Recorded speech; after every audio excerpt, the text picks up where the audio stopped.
Thank you for tuning in to Abundant Moments. In 2 Kings chapter 5, we have an account of a very powerful, important commander in the Syrian army, and he got leprosy. But he heard about a prophet in Israel, Elisha, that could perform miracles and heal people. So he went all the way there, knowing who he was, knowing that he had to have a healing in order to continue his work, in order to continue to live, basically. So he goes all the way to Israel. When he gets there, Elisha, the great prophet, didn't even come down to see him, but he sent a servant down and told him what to do in order to be healed.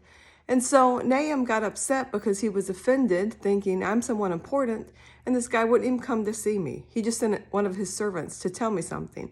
And he didn't like what he said because he was instructed to go dip 7 times into dirty water. So he was going to go home. He was upset, offended. But one of his servants said to him, if he would have asked you to do something hard, wouldn't you have done it? Just go ahead and do this. And so he obeyed, and he dipped 7 times, and his leprosy was cleansed. You see, sometimes we try to put God in a box. We think it has to happen this way.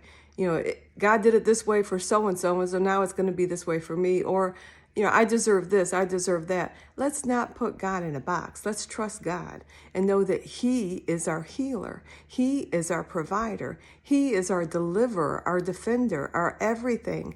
And so trust Him with whatever needs you might have. And don't think that it has to come a certain way, because sometimes God will use people that we don't even like.